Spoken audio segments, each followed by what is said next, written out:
Question number 5 का 2। एक मजदूर दीवार पर ईंट पहुंचाने के लिए सीढ़ी पर चढ़ रहा है। तो करना क्या है, जैसे एक मजदूर है वो दीवार पर ईंट पहुंचाने के लिए सीढ़ी से चढ़ रहा है, यानी इस तरह का चित्र बनेगा। ये हो गया दीवार, और इस दीवार पर सीढ़ी कैसे लगा रहेगा, सीढ़ी तिरछा होता है।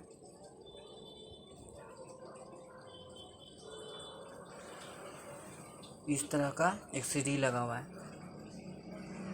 ये ज़मीन है,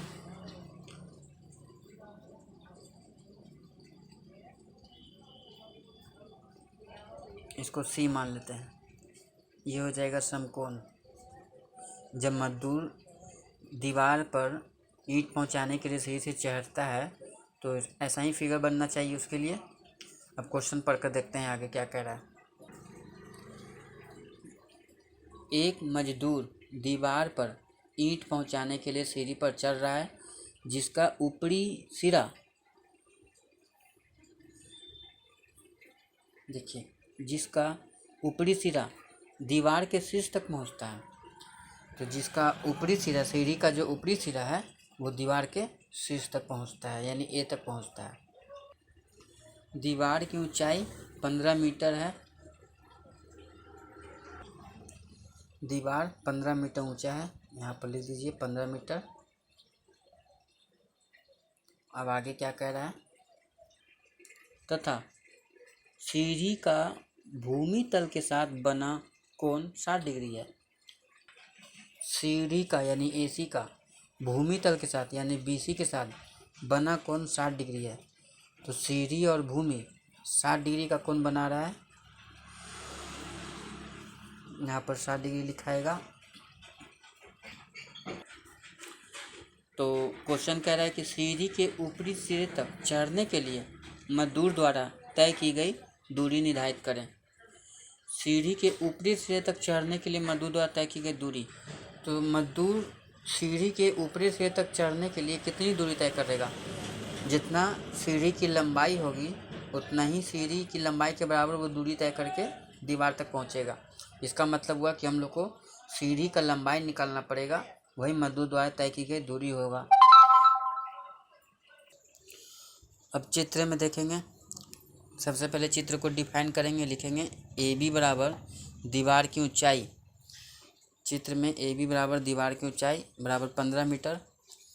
उसके बाद ए सी जो है वो सीढ़ी है। मजदूर दीवार के शीर्ष तक पहुंचने के लिए सीढ़ी द्वारा तय की गई सीढ़ी से दूरी तय करता है। तो लिखेंगे ए सी बराबर दो बात लिख सकते हैं, या तो सीढ़ी की लंबाई लिख सकते हैं, लेकिन उससे अच्छा रहेगा ये लिख देंगे मजदूर द्वारा ईंट पहुंचाने के लिए तय की गई दूरी, क्योंकि जितना सीढ़ी का लंबाई होगा उतना ही दूरी वो तय करेगा। इसको मान लेंगे एच मीटर।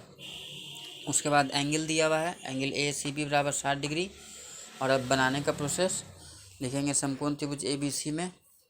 इसमें देखिए यहाँ न्यून कोण बन रहा है, यहाँ से देखने पर ये लंब है और ये कर्ण है। तो लंब कर्ण साइन के साथ होता है, तो साइन चलेगा। लिखेंगे साइन 60 डिग्री बराबर लंब बटे कर्ण। लंब ए बी है, कर्ण ए सी है। लंब कर्ण पहचानने आता ही है, सब बता चुके हैं। तो लंब ए बी है और कर्ण ए सी है।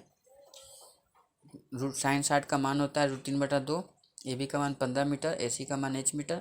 मीटर मीटर कट गया। अब इसको क्रॉस गुना कीजिए, √3h। इसको कीजिए 15 दूना 30, फिर h बराबर 30 जाएगा बट्टा में, तो 30/√3 आएगा। कभी भी बट्टा में रूट आ जाता है तो उसका परिमेयकन करना पड़ता है।